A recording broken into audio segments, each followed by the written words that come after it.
Hello and welcome our blood viewers to RTD's News English edition. As usual, we bring to you the major and top highlights of tonight. Let's follow. A new era for water management. Launch of the Assistant Operator Project.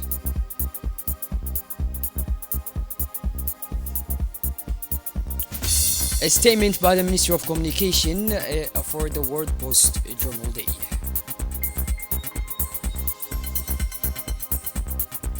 And in the international scene, we got Blinken and Abdul Ati towards a ceasefire agreement in the Middle East. Those were the major and top highlights. Welcome back to our newsroom, our blog viewers. The head of state, His Excellency Mr. Ismail Umar Gelle, expressed his warm congratulations to the new Japanese Prime Minister, Mr. Shigeru. I hope that under your leadership, your country will continue to grow and expand, wrote the President of the Republic in the congratulatory telegram to Mr. Shiba. There is no doubt that your important experience will be of invaluable support in connecting your country to greater well-being, fulfillment, and prosperity, noted the head of state in the same document. President Gelle, who welcomed the privileged ties of friendship and cooperation between the two nations, also expressed the hope that Mr. Shiba's election would be a source of further fruitful partnerships between Djibouti and Japan. His Excellency Mr. Ismail Umar Gelle, President of the Republic of Djibouti, also sent his most sincere congratulations to Mr. Kais Saied, elected President of the Republic of Tunisia following his victory in the last Sunday's presidential elections. In his message, President Gelle expressed his satisfaction at the holding of these elections, which bear witness to the democratic maturity of the Tunisian people. He stressed the importance of continued reform and development in Tunisia and reaffirmed his commitment to strengthening the ties of friendship and cooperation between Djibouti and Tunisia. Today, Wednesday, October 9th, 2024, the prestigious setting of the Place Kempinski played host to the seminar to launch the Assistant Operator Project of the Office of the Water and Sanitation National Office, ONYAD. The ceremony was attended by several leading figures, including Mr. Mohammed Ahmed Awale, Minister of Agriculture, Water, Fisheries and Livestock, as well as Mr. Ilyas Moussa Dawale, Minister of Economy and Finance in charge of Industry, and ONYAD Managing Director, Mr. Mohammed Fouad. The event was also attended by the French Ambassador, Mrs. Dana, Mr. Simona Shelj, and Head of Cooperation in the European Union Delegation in the Republic of Djibouti, and representatives of strategic partners. This partnership between ONYAD and Viola through its subsidy Circola marks a key stage in the modernization of public water services in Djibouti.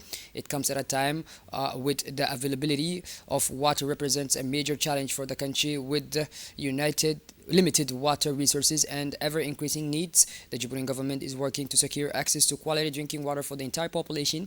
This collaboration with Viola aims to strengthen ONYAD's technical expertise, optimizing its infrastructures. Thanks to this initiative, ONYAD will also benefit from the support a recognized training organization in the water sector to strengthen the technical capabilities of its staff. The French ambassador to Djibouti expressed her congratulations and appreciation for the efforts made to the implementation and the resolution of this important project. She also thanked the members of the government for the trust they have placed in the public institution, which has contributed to the development and prosperity of the country. The ambassador emphasized the importance of this project for the National Office of Water and Sanitation as well as for public institutions. In his speech, the General Director of the National Water and Sanitation Authority, Mr. Mohammed Fouad, emphasized the importance of this project in enhancing the capacity of the office to manage water resources sustainably. For his part, Mr. Ilyas Moussa Dawale, Minister of Finance, stressed the critical importance of ensuring water sovereignty and working towards securing the country's water resources in a context where water management has become a strategic issue. For his part, the Minister of Agriculture, Water and Fisheries emphasized the importance of this project in addressing the water challenges faced by Djibouti. He emphasized that this project is part of the ongoing efforts to secure sustainable access to potable water for all Djiboutian citizens. Late yesterday morning, the Minister of Energy in charge of Natural Resources, Mr. Yunus Ali Guedi, received in his office Mr. Youssef Mawed, Managing Director of the French Consulting and Auditing Company A2FE, aviation fuel and facilities expert, specialized at the management of storage and handling facilities. distribution services, and aviation fuel quality.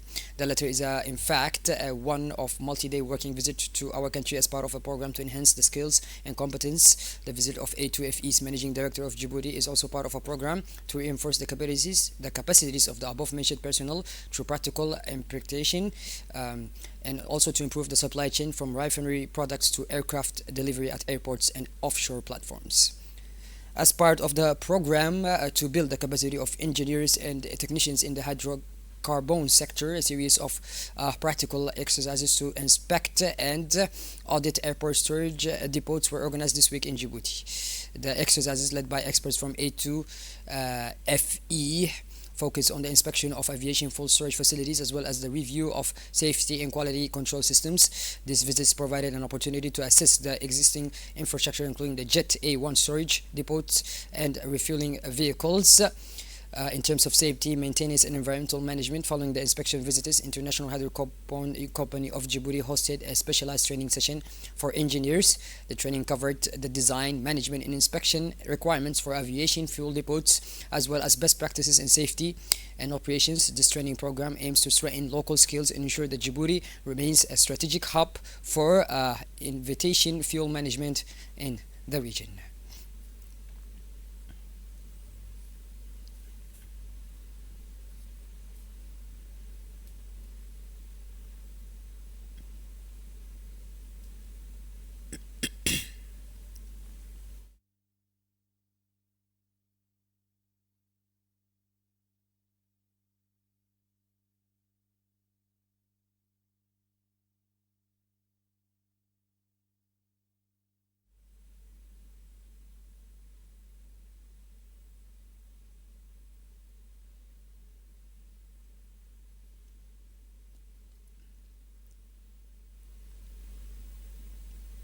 In his speech, the Minister of Information in charge of Posts and Telecommunications, Mr. Radwan Abdullahi Bahdoun, noted that the Republic of Djibouti, like other member countries of the Universal Postal Union, celebrates World Postal Day on October 9th of every year. In the second part of his speech, the Minister of Information in charge of Post and Telecommunication, Mr. Radwan Abdullahi Bahdoun, praised the virtual role that the La Poste plays in our daily lives and its continuous development to keep pace with the needs of the times. The International Postal Day, which was sponsored by the Minister of Information in charge of Posts and Telecommunications, Mr. Radwan Abdullahi Bahdoun, concluded with the distribution of motorcycle helmets to a group of children participating in the event. It is worth mentioning that the World Postal Day, celebrated on 9th of October, is an important occasion to highlight the vital role that mail plays in our daily lives. That day reinforces the importance of communication between individuals and societies and shows how mail can be a bridge between cultures and economies. Post is an essential element in supporting commerce, especially in the age of e-commerce, as it facilitates the movement of goods across borders. It is impressive how mail is reaching remote communities, enhancing access to education and basic services.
To the benefits.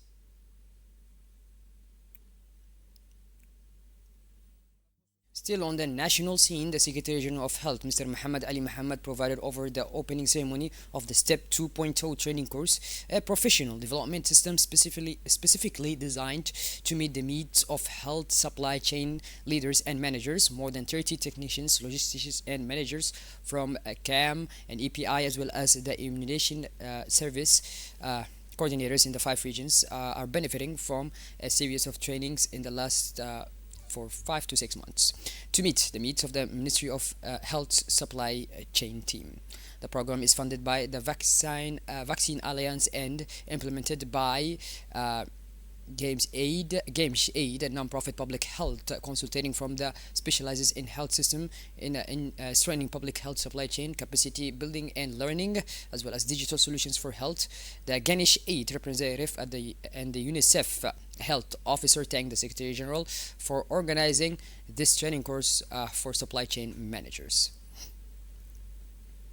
The National Agency for the Promotion of Culture organized a press conference on Wednesday, October 9th, 2024, in the auditorium of the National Library and Archives to officially announce the holding of a Cyprianism to Djiboutian Archives scheduled for December 18 and 19. The main aim of the press conference was to inform the Djiboutian public and the media, both traditional and independent, about the ins and outs of the colloquium. Indeed, the second edition of the Cyprianism and Djibouti's Archives is intended to initiate in-depth discussions on the current state of the administrative archives, as well as the issues of challenge to be met in complementary contexts, and to raise awareness among public services and collectively address the urgency of Djibouti's archive heritage. Among the speakers were the AMPC Director General, Dr. Adwa Hassan, the AMPC Director of Research and Scientific Support, and the head of the scientific community.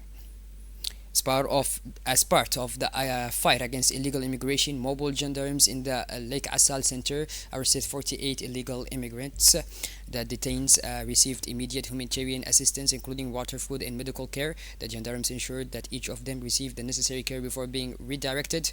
After this assistance was provided, the illegal migrants were recreated to the border via gendarmerie transportation in accordance with the established protocols. This step comes with the aim of enforcing law and ensuring a humane administration that respects the rights of the individuals involved.